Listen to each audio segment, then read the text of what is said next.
Welcome to Mining the Deep, a podcast series by Sustainable Asia. My name is Marcy Trent Long.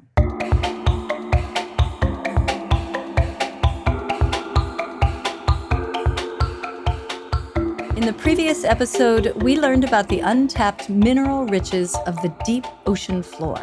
We also got an idea of the life forms and the mineral formations that might be in danger if we decide to go mine those minerals. Deep seabed mining is still in the very early stages. For now, actual mining is not yet allowed in the high seas, the area of the ocean under the supervision of the United Nations. But deep sea mining is not just about the area beyond national jurisdiction. It's not just about the deep seabed of the high seas. There are also a lot of interest in mining in within the EEZs of Pacific Island states, other areas around the world. And those are generally down to contracts between the mining companies and the national government. That's David Santillo, the Greenpeace scientist we met briefly in episode 1. He mentioned the EEZ, or Exclusive Economic Zone.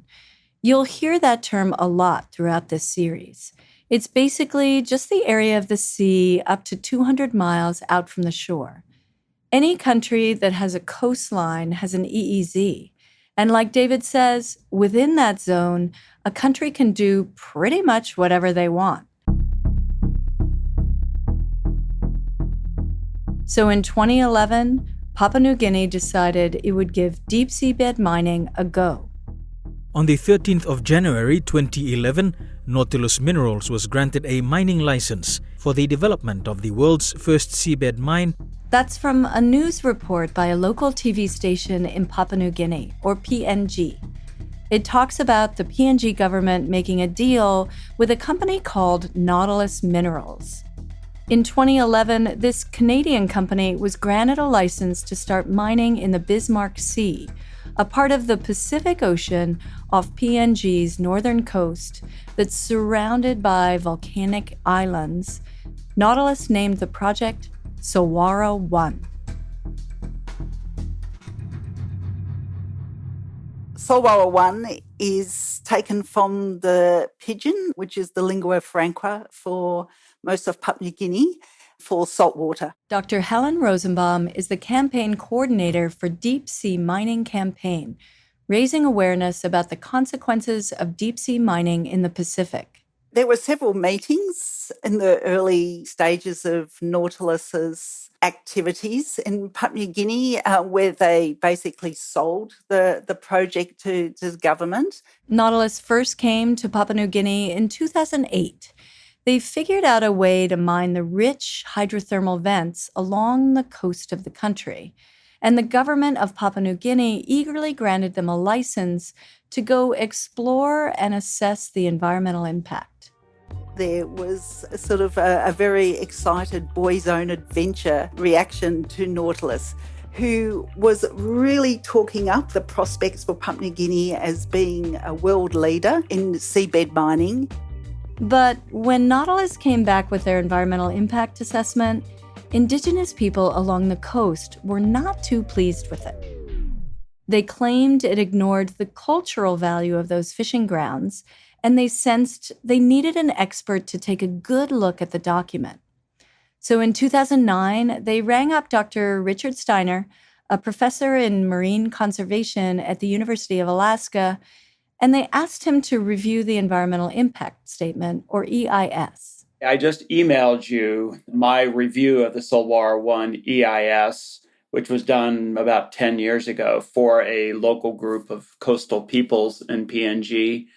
I mean, there's so many unknowns, specifically on Solwara 1, on that particular vent field. Richard identified several issues that the scientists who did the impact assessment had overlooked. Take, for example, dewatering.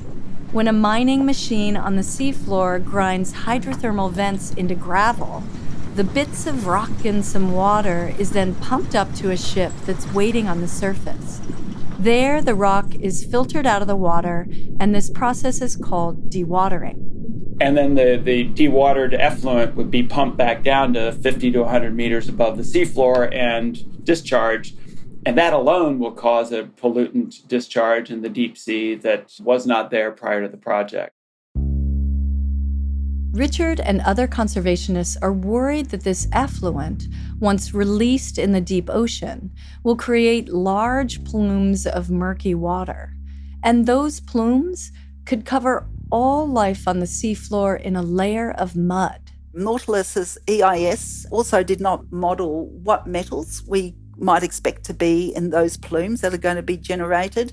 There's interconnectivity between the ecosystems of the deep sea and higher up the water column, that, those areas that we're used to fishing from, and local communities on the islands in that area could suffer from heavy metal poisoning, and that other marine life could as well.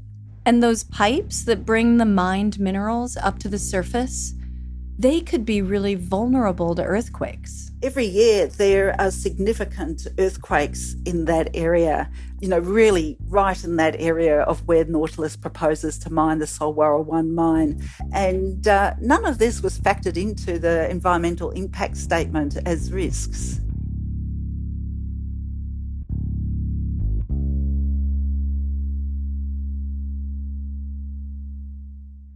We're taking a short break to thank our sponsors and partners. MediaX is in Hong Kong cultivating Asia's next generation of media innovators and entrepreneurs. MediaX is based out of the Journalism and Media Studies Center at the University of Hong Kong, where Sustainable Asia is recorded. Make sure you check out China Dialogue and Chinadialogueocean, bilingual websites for informative discussions on China and the environment. They're VPN-free in China, have an active WeChat group, and you can also follow them on Twitter. Now back to the podcast. There was something else about deep seabed mining that I couldn't stop thinking about. What about all the noise that those machines make down there? Wouldn't that impact the way fish and other species interact? 10 years ago, 20 years ago, really, when I started listening to the ocean, people, apart from the Navy, hadn't really engaged with the acoustic world underwater. Dr. Stephan Simpson is a marine biologist at the University of Exeter. Stephan travels the world studying how marine species use sound to survive.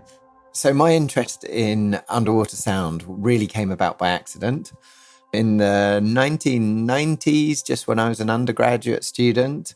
At that time, scientists took a closer look at baby fish, who spend the first few weeks of their life as larvae drifting in the open ocean. They discovered that these tiny fish don't just bob around in the ocean, but they know exactly where to look for a habitat that's ideal for them to grow up in. So the question was, how do they do that? When a fish larvae swims from the deep ocean where it's born back to the shore, and it comes upon a coral reef, does it smell the coral reef as nice and lively? Or does it look for other fish? Stephan had a hunch.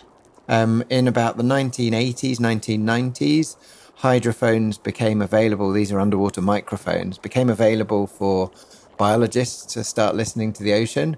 They started looking at certain fish species that use sound to communicate. And then we realized late 90s that actually the entire ecosystem had sound profiles. So we've spent the last 20 years characterizing the acoustic properties of coral reef environments, listening into the community of animals that make that sound. Knowing that the coral reef is a noisy affair, Stephan wanted to find out if this was what guided baby fish home. So he set up 2 traps in a quiet area of the sea. Both traps flashed a bright light, attracting nearby fish, but one of the traps Stephan mounted on a speaker, playing the sounds he recorded at a nearby reef. At the end of the experiment, to our amazement, we doubled the catches in the light traps by adding sound. 2/3 of those fish were in our noisy traps. So it was the first evidence that these tiny fish could hear, that they were attracted by sound, and that really influenced where they were going to be swimming at night on their way back to a coral reef. Proof that these baby fish rely on sounds to find a reef that suits them. And it's not just baby fish. There's strumming noises from the lobsters or crunching noises from the urchins. And then the fish during the day use sound as a way of trying to impress each other, trying to defend their territories, trying to chase away a predator. And at night, when the fish, some of the nocturnal fish, come out of the reef to go hunting, they then use sound as a way of keeping themselves together as a group or calling each other over when they find food.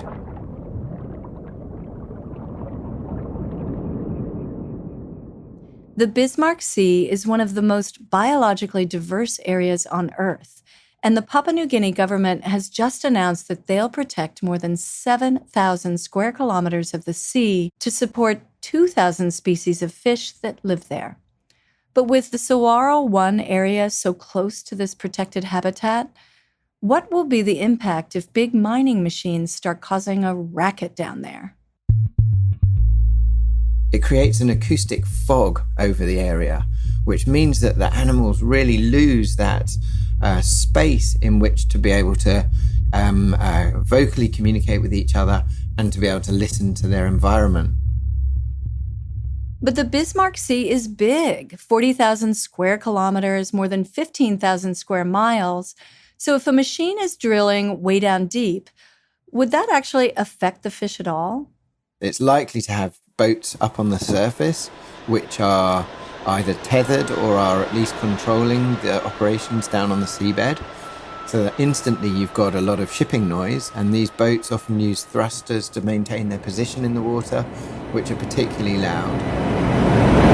So I would expect it to be thousands of miles that we can hear them, depending on the mining methods that are being used. Wow, sounds travel so far in the ocean that these mining sounds would definitely reach vulnerable communities of fish and other marine species, like the 130 species of shark and ray that live in the area.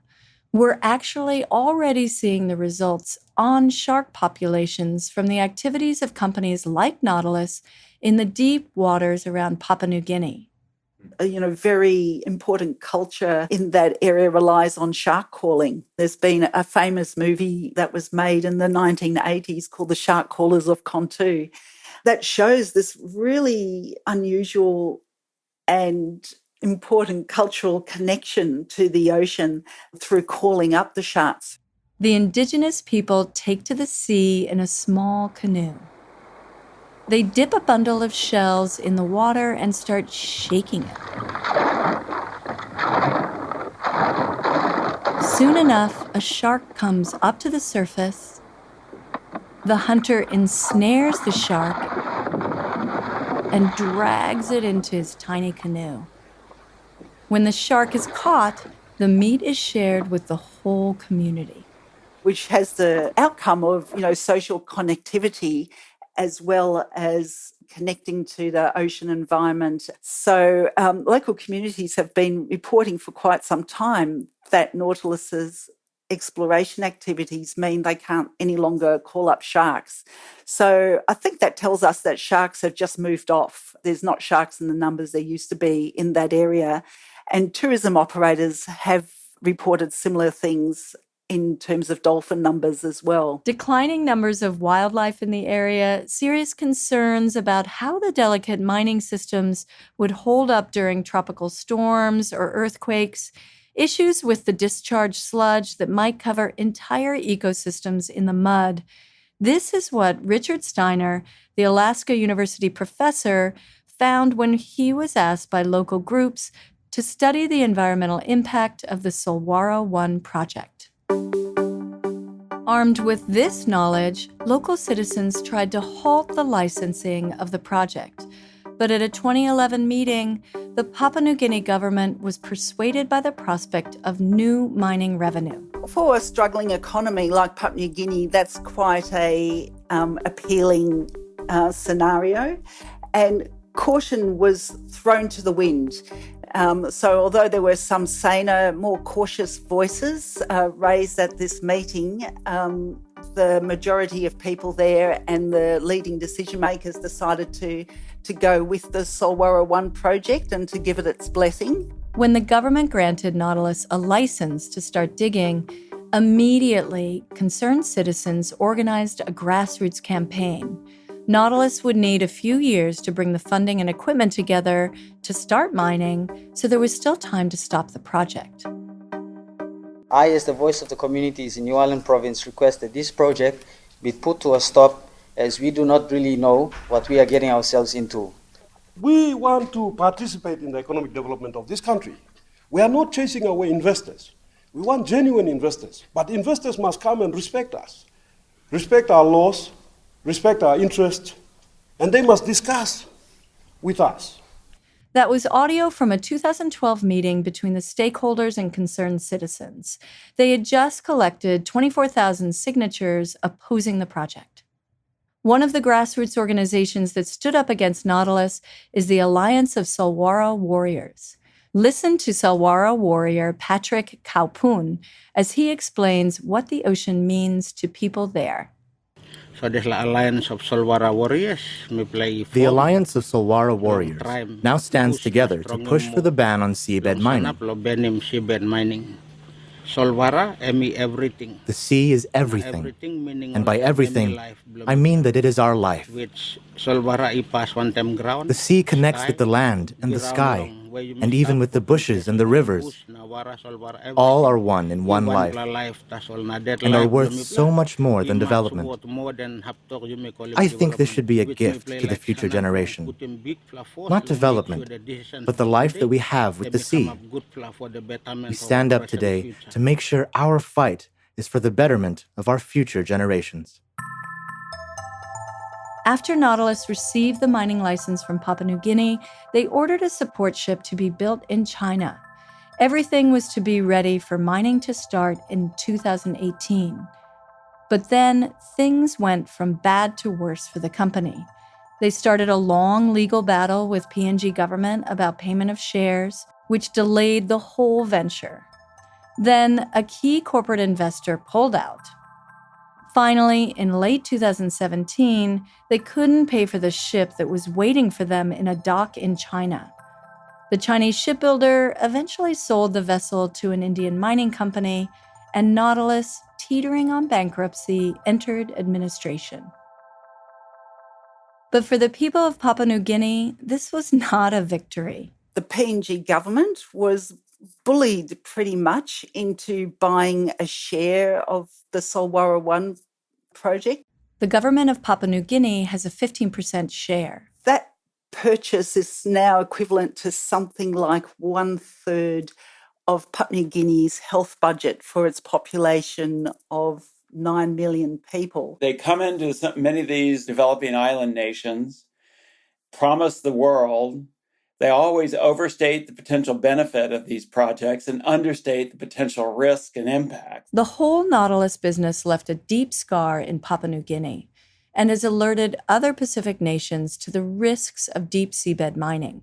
Here's Matthew Gianni of Deep Sea Conservation Coalition. Papua New Guinea recently joined Fiji and Vanuatu in calling for at least a 10-year moratorium on seabed mining within their areas of national jurisdiction, in other words, within their EEZs. But mining companies largely seem to agree that mining within national borders of developing nations is not the best idea. Developing nations are challenging. They're trying to sort out so many things at once. That's Gerard Barron. He was actually one of the early investors in Nautilus, but he collected on his investment early on and left to start a new company, Deep Green.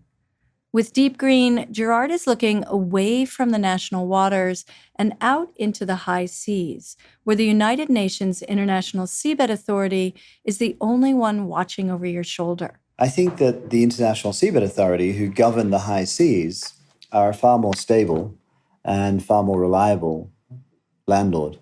With Gerard at its helm, Deep Green is currently exploring the ocean floor between Hawaii and Mexico. They're looking for these nodules, little clumps of metal scattered over large areas of the seabed. To get these nodules, you don't need to smash up hydrothermal vents, and you're not impacting coastal communities. But does that mean it's totally harmless? That's what we'll find out in the next episode of Mining the Deep.